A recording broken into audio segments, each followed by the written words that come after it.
So ఇంకొక ముఖ్యమైన అంశము పోస్టింగ్‌ల విషయం. ఇప్పుడు స్మితా సబర్వాల్ లాంటి ఆమెని ఆహ్, ఏ అంటే క్యాడర్ లేని పోస్ట్‌లో పెట్టినట్టు నాన్ క్యాడర్ పోస్ట్ నాన్ అంటారు. క్యాడర్ పోస్ట్‌లో పెట్టినట్టున్నారు. సో ఇట్లా కొన్ని పోస్టింగ్స్‌లో చేంజెస్ చాలా క్లియర్‌గా కనిపిస్తున్నాయి.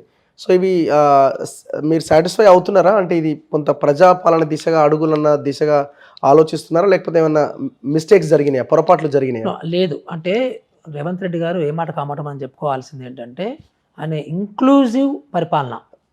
అంటే అందరిని కలుపుకొని పోయే పరిపాలన చేస్తున్నాడు. హ్మ్. డెఫినెట్‌గా మనం గమనించాలది. సో, అంటే ఇంతకుముందులాగా ఒకటే కులానికి ప్రాధాన్యతలాగా హ్మ్. అట్లా లేవు.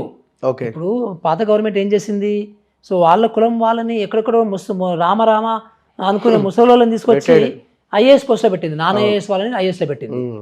సో, ఇప్పుడు అంటే ప్రపంచంలో కూడా ఎక్కడ జరిగి ఉండకపోవచ్చు ఇది. రిటైర్మెంట్ అయినాక 10 సంవత్సరాలు, 9 సంవత్సరాలు, 8 సంవత్సరాలు. సో, అవును. ఒకటే పోస్ట్‌లో ఐఏఎస్ ఆఫీసర్‌లు ఒకటే పోస్ట్‌లో 9 సంవత్సరాలు. మన శ్రీధర్ గారిని ఎప్పుడో చూసినట్లయితే 2002లో ఆ! రిటైర్ అయిన ప్రభాకర్ రావుని తెచ్చి అదే అంటున్నాను. ఎలక్ట్రిసిటీ అదేంటది? డిపార్ట్మెంట్‌లో అది పెట్టిండు. కూడా నాన్ ఐఏఎస్‌ని తీసుకొచ్చి ఆ! ఐఏఎస్‌లో పెట్టడము. అవును. తర్వాత అందులో వాళ్ళ కులం వాళ్ళని హ్మ్. మెయిన్‌గా అంటే మన వరంగల్ గోపాలరావుని చూసినట్లయితే, లేకపోతే మా ఒక గోపాలరావు, ప్రభాకర్ రావు, ఈయన ప్రభాకర్ రావు, రాధాకిషన్ మనోహర్ రావు. రావు, మన ఆ! మురళీ ఆ! మనోహర్, ఆయన. ఈఎంసీ. ఆ! 9 సంవత్సరాలు రిటైర్మెంట్ అవును. రిటైర్మెంట్ అయినాక 9 సంవత్సరాలా? అవును. అంటే ఇది ఎంత అప్రజాస్వామిక పరిపాలన ఇది. ఆ! పోనీ వాళ్ళు గొప్ప ఇంజినీర్‌లా అంటే వాళ్ళు కట్టిన ఇంజినీర్ అన్నీ చూస్తున్నాం మనం. అవును. ఏం కట్టిండ్రు వాళ్ళు, ఎట్లా జరుగుతుంది, ఏం జరుగుతుందని చూస్తూనే ఉన్నాం కదా!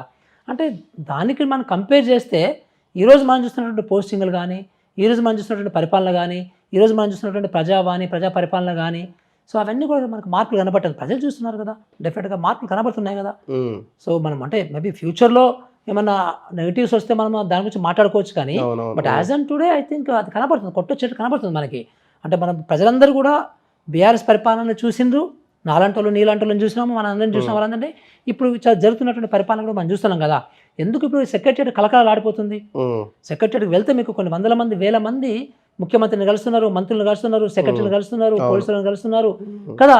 సో, ఇప్పుడు మనకి అంతకుముందు అట్లా కనిపించిందా మనకి? లేదు. నంబర్ 1 ఇంతకుముందు అసలు ఎవరైనా గాని ఫోన్‌లు మాట్లాడేవాళ్ళా? ఏదైనా అధికారులు గాని, ఎంప్లాయీస్ గాని, లేదు. గవర్నమెంట్ ఎంప్లాయీస్ ఫోన్‌లు మాట్లాడేవారా? భయపడేవాళ్ళు ఇట్లా హ్మ్. మాట్లాడడానికి. ఈరోజు అందరూ మాట్లాడుతున్నారు కదా! అంటే అన్ని రకాలుగా మనం చూసినట్లయితే ఈవెన్ మీడియా వాళ్ళు గూడా, సో, ఇప్పుడు మీలాంటి వాళ్ళు గూడా, అవును. సో, మీలాంటి వాళ్ళు కూడా ఇప్పుడు ఏమైనా ఇన్ఫర్మేషన్ యాక్సెస్ చేయడానికి కూడా చాలా ఈజీ అయిపోయింది. అవును. సో, ఇంతకుముందు అసలు ఇన్ఫర్మేషన్ ఇవ్వడానికి భయపడేవాళ్ళు. సో, ఇప్పుడు నాకు ఎంతమంది ఇన్ఫర్మేషన్ ఇస్తున్నారో, ఆ! సార్ ఇది సార్, అది సార్ అని చెప్పేసి వాళ్ళే ప్రొయాక్టివ్‌గా వచ్చి సమాచారం ఇస్తున్నారు. మొత్తం హ్మ్. బుక్స్ ఇస్తున్నారు, సమాచారం ఇస్తున్నారు.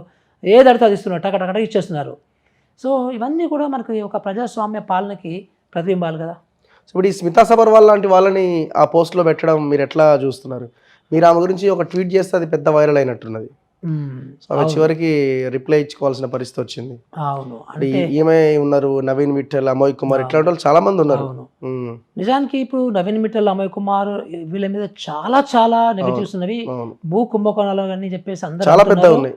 అది కొంచెము కొత్త ప్రభుత్వం ఇద్దరి మీద కూడా యాక్షన్‌లు తీసుకోవాలి. ఇద్దరి హ్మ్. మీద కూడా నిష్పక్షపాతంగా ఎంక్వైరీ చేయించాలి. అవును. ఏం లేకపోతే ఫైన్. హ్మ్. బట్ అందరికి మాత్రం డౌట్స్ ఉన్నవి. అవును. సో, కొత్త గవర్నమెంట్ కూడా ఈ ఇద్దరి మీద కూడా డెఫినెట్‌గా సో, ఒక ఎంక్వైరీ పెట్టి అసలు గత 2, 3 సంవత్సరాల నుంచి జరుగుతున్నటువంటి భూమికి సంబంధించినటువంటి ట్రాన్సాక్షన్స్ అన్నిటి కూడా బయటికి లాగాలి. హ్మ్.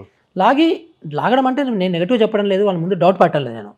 సో, నిష్పక్షపాతకంగా వాళ్ళు క్లియర్‌గా అంటే వాళ్ళు తీసుకున్న నిర్ణయాలు కరెక్ట్ ఉన్నాయా లేవా అనేది మాత్రము ఒక సీనియర్ హ్మ్. అధికారులతో ఒక సురేష్ చంద్ర లాంటి ఉన్నారు. బిఆర్ అవును. మీనా లాంటి వాళ్ళు ఉన్నారు. అంటే రెవెన్యూ ఎక్స్‌పర్ట్స్ ఉన్నారు ఇందులో చాలామంది. హ్మ్. సో, చాలామందికి చాలా జిల్లాలు కలెక్టర్‌గా పనిచేసిన వాళ్ళు ఉన్నారు.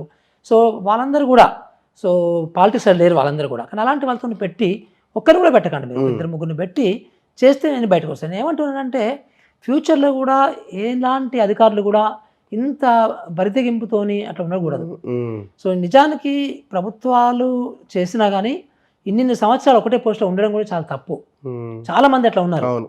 సో, అట్లాగే ఒక్కొక్క ఆఫీసర్‌కి 10, 15 పోస్టింగ్‌లు ఇవ్వడం అంటే హ్మ్. అవును. ఛార్జింగ్ హ్మ్. ఇవ్వడం ఎంత కూడా ఒక అంటే ఒక సుపరిపాలన అంటాం గదా! అట్లా ఒక దరిద్ర పరిపాలనకు ఇవన్నీ కూడా సూచికలనమాట. అవన్నీ కొత్త గవర్నమెంట్ చేయదని మనం ఆశించాలి. హ్మ్.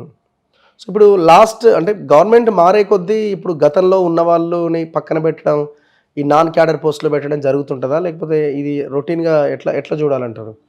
గతంలో దీన్ని కేసీఆర్ గూడా ఇట్లనే చేసిండు. అవును. అంటే మంచి మంచి కేసీఆర్ అంటే అంటే ఆయన ఉదాహరణకి చేసిన ప్రక్రియ వేరే ఉండే. అవును. మంచి మంచోళ్ళని తీసుకుపోయి నాన్ క్యాడర్ పోస్ట్‌లో అవును. పెట్టిండు. అంటే ఉదాహరణకి ఆహ్, మన బీఆర్ మీనన్ తీసుకుపోయి ఇది హ్మ్. అవును.